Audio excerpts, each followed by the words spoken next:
ही नहीं, कभी नहीं देखा। अजमेर क्या जानू कहाँ है। सरकार ने अपनी हथेली पर अजमेर मुकद्दस का सिर्फ नहीं बल्कि पूरे हिंदुस्तान का नक्शा बता दिया। हिंद का नक्शा कहां बताया? हिंद का। लोग अनार का भी जिक्र करते हैं, लेकिन मेरी अपनी तबीयत में यह है कि जब दो रिवायत मुझे मिल जाती है तो मैं बड़ी की तरफ जाता हूं, क्योंकि कादरी होना छोटे से मेरा दिल ही नहीं भरता। हाँ, अपने आकाओं के मामले में छोटे से मेरा दिल नहीं भरता। अगर एक ही हो तो एक, लेकिन अगर दो हो तो फिर मैं सोचता हूं कि इसमें आहसन कौन सी है, हसन के बाद ऊपर आहसन कौन सी है। इसलिए कि हमारे यहां तो आहसन का दर्जा पहले है, अगरचे नापसंदीदा में ही जो है मामला हो, मैं उसकी तरफ नहीं जा रहा हूं, लेकिन आहसन कौन सी है?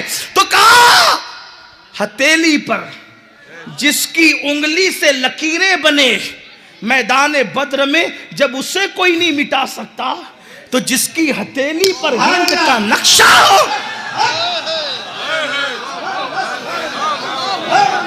उस यदे मुस्तफा में जिस दस्ते मुस्तफा में हिंद का नक्शा बताया जा, उस हिंद को कौन मिटाए? लेकिन वो नक्शा बताया कब गया? गरीब नवाज से पहले नहीं। कहा तू जाएगा तो इसमें ये है ना, तू जाएगा। पता चला हिंद सलामत उस वक्त तक है जब तक नबी का बेटा यहां मौजूद है। हाँ, नबी का बेटा जब तक यहां मौजूद है, वरना जब बादशाह महल से निकल जाए, जब बादशाह महल से निकल जाए तो महल घोड़ों का अस्तबल बन जाता है। पता है आपको? ए राजस्थान वालों, मैं तुम्हें क्या बताऊं, ये राजे महाराजों के जो महल तुम्हें खंडरात की शक्ल में मिलते, ये कल खंडर थोड़ी थे, खंडर आज है। खंडर क्यों हो गए? वो कहा वक्त ज्यादा बीता। हमने कहा वक्त तो ताजमहल को भी ज्यादा बीता।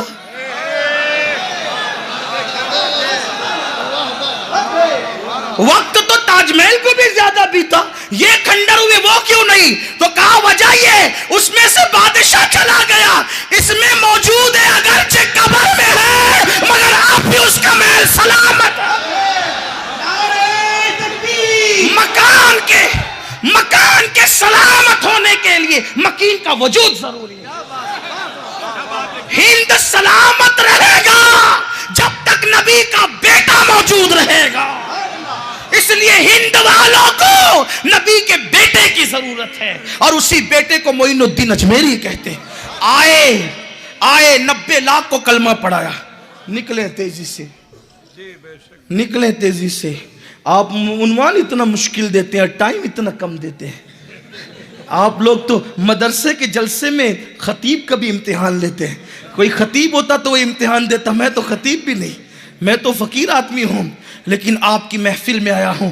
सुनियो, ये गरीब 90 लाख को कलमा पढ़ाया, अखलाक से, किरदार से। गरीब नवाज ने किसी एक को भी थप्पड़ नहीं मारा। ये बुजुर्गान चिश्त की खुसूसियत है, ये बुजुर्गान चिश्त की खुसूसियत है। उन्होंने दिल के किले मोहब्बत की फौज से फतह किया है, उन्होंने दिल के किले मोहब्बत की फौज से फतह किया है। इसलिए कि जब लोहे की तलवारें उठती है तो गर्दनें झुकती है, और जब मोहब्बत की तलवारें उठती है तो दिल झुका करते हैं। गरीब नवाज ने दिल झुकाए हैं, जमीन पे कब्जा नहीं किया, जमीरों पे कब्जा किया है। इसीलिए तो आज भी लाखों की तादाद में गरीब नवाज की चौखट पर लोग अपनी जबी साई करते नजर आते हैं। मेरे प्यारे आका अलैहिस्सलाम के दीवानों, बस एक बात पढ़ना चाहता हूं गरीब नवाज के हवाले से, तेजी से आगे बढ़ते हैं, इसलिए कि शुरू गरीब नवाज से करना है, खत्म मौलाना जियाउद्दीन पर करना है। मशाइके चिश्त में भी आप देखें, शुरुआत जिसके नाम से होती वो भी हुसैन का बेटा, और आज उन्वान जिसके नाम पे खत्म होगा वो भी हुसैन का बेटा। इतने अच्छे बेटे किसी बाप के नहीं हुए हैं। कहीं ना कहीं कोई ना कोई ऐसा होगा जिसका नाम ले तो बाप दबक जाता है, उसका क्यों नाम लिया? बेटा तो है लेकिन किरदार अच्छा नहीं, शर्मा गया हूं, लेकिन कुर्बान ये खानदान नबूवत की शान है। पहले बेटे को हसन कहते हैं और आखिरी बेटे को मेहदी कहते हैं। पहले को हसन कहते हैं, हसन कहते हैं अच्छा,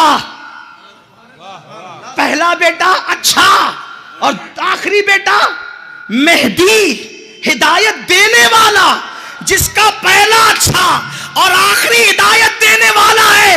बताया गया जिसके आगाज का ये हाल है और अंजाम का ये हाल है।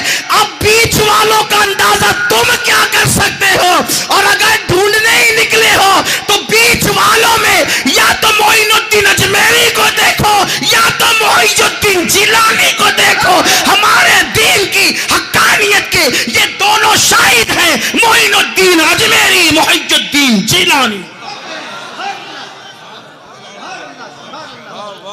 90 लाख को कलमा पढ़ाया, कैसे? एक थप्पड़ भी नहीं मारा।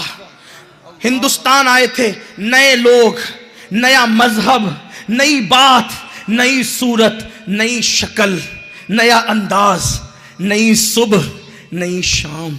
यहां के लोग तो बनारस की सुबह और मथुरा की शाम जानते थे, बनारस की सुबह और मथुरा की शाम जानते थे। मदीने से आने वाला वो मर्द दरवेश जो एक ही कपड़े पर आया था, वो नई सुबह लेकर आया था, वो नई शाम लेकर आया था। वो नई सुबह कौन सी थी? उसी को रुखे वद्दुहा की सुबह कहते हैं। और वो नई शाम कौन सी थी? उसी को जुल्फ़े वल्लैल की शाम कहते हैं। नई सुबह थी, नई शाम थी। लोग आते थे मुनाजरे के लिए, एक एक बात पढ़ना है, उन्वान ख़त्म, एक एक बात। लोग मुनाजरे के लिए आते थे दूर दूर से। कौन है वो जो एक वादहु ला शरीक की तरफ बुलाता है? बहुत अच्छे लोग हैं आप लोग। आप लोग जहाँ आते हैं वहाँ से अजाब चला जाता है। तालिब इल्मों की शान ये है, जिस कब्रिस्तान से गुजरे 40 दिन तक के लिए अजाब उठा लिया जाता। हाँ। लेकिन ये बात भी कह दूँ कि लोग कहते नबी दाफे बला नहीं है, लेकिन जब मदरसे के चंदे के लिए ऐलान होता है तो कहते ये वो तलबा हैं कि कब्रिस्तान जाएं तो 40 दिन तक के लिए अजाब उठ जाता है। यार जब तेरे मदरसे के तलबा के कदमों की ये शान है तो जिसके तलवे आर्श चूमता है उसके कदमों की शान का आलम। हम ये बात कहते तो लोग कहते यार अपनी बात करो, बुरी बात न करो। यार ये कोई बुरी बात है? जिसके कदमों को चूम कर यसरब मदीना बनता है, खाके बला खाके शिफा होती है। जिसके कदमों को मक्का चूम ले तो लाउक्स में बेहाजल बलद की आयत आती है। लोग कहते हैं नबी दाफे बला नहीं है। अरे ये मदरसे के बच्चे दाफे बला है। अजाब से बड़ी बला कौन सी है? अजाब से अब बला को दफा करने को दाफे बला कहते हैं। मेरे लिए बड़ी मुश्किल ये है कि मेरे हिंदुस्तान के कुछ मौलवी उर्दू में समझ लेते हैं, अरबी बोलो तो नहीं समझते। हाँ है नहीं कि दफा बला को दूर करने वाला मदरसे का बच्चा के अजाब दूर कर दिया उसके हाँ मान लिया, लेकिन कहा नबी दाफे बला है तो कहा नहीं वो तो अल्लाह ही साहब है ना। कहा नहीं भाई तुम कैसी बात करते, ऐसी बात ना किया करो। आप बहुत जगह रहते हैं, मैं किसी की को बुरा कहने नहीं बैठा, आपकी इस्लाह करने बैठा। जो नबी के गुलाम कुरान सीखने के लिए मदरसे आ जाएं उनकी ये शान है। जिस नबी के दिल पे कुरान नाज़िल है उसकी शान तो पहचान, उसकी शान में ना। तकरीर में मौलवी कहता है कि नबी तो अपनी बेटी की शफात नहीं कर सकते हैं। मुनाजरे में खूब बका, चिल्लाया, आवाज़ बिठा ली, लेकिन जब मदरसे के सालाना जलसे पे चंदा वसूल करना हो, कहा देखा हमारे ये हाफिज जी अपने ख़ानदान के 700 लोगों की ऐसों की शफात करेंगे जिन पे जहन्नम वाजिब हो चुका हो। अरे